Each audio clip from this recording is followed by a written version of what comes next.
अध्यक्ष की तरफ से 500 रुपया। जय हो जय। और हमारे इंद्रजीत कुमार जी उर्फ नेताजी उनकी तरफ से 500 रुपया का पुरस्कार। हमारा उसे नमस्कार विनती बार बार भोलेनाथ की कृपा से उनका पद प्रतिष्ठा बरकरार रही। ओ भैया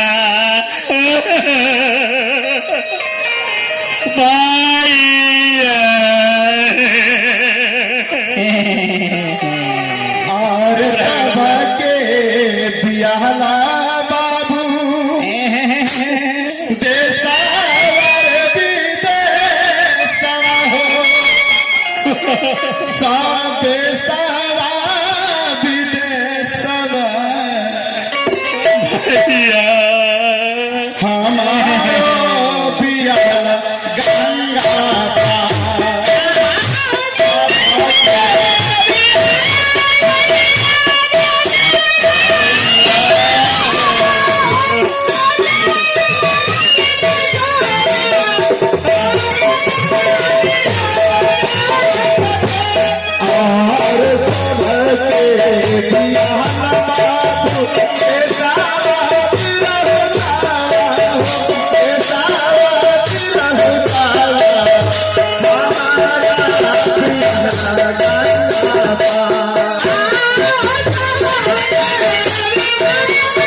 साजबाज को विदा कर रहे हैं, उसी को 8वां पुत्र जो हुआ तुम्हारा नाश करेगा, नाश करेगा। क्या इसका संतान मुझे नाश करेगा? इसको मैं जीवित नहीं छोड़ूंगा।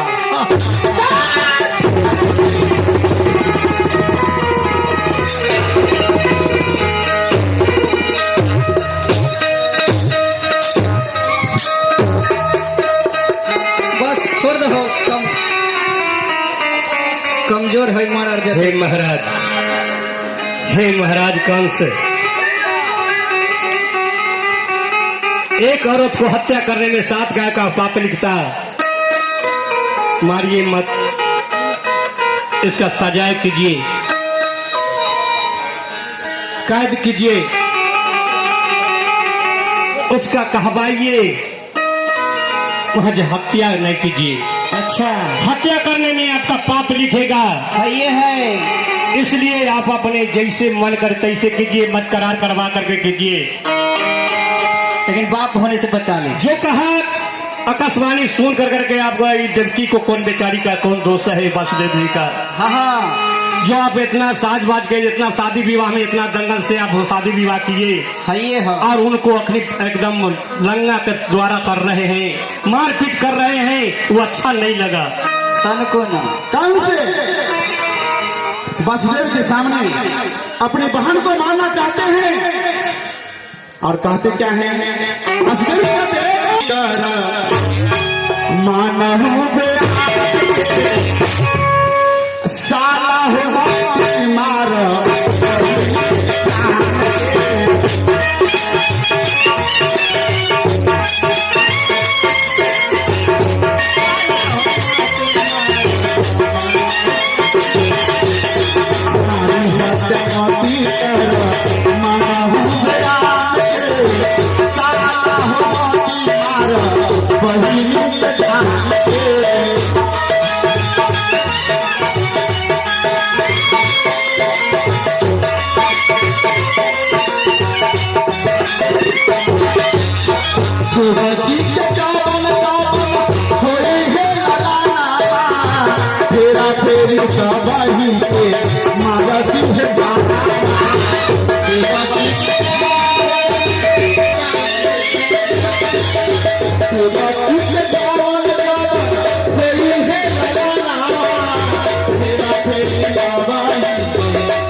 इस अपनी बहन को बख्श दिया।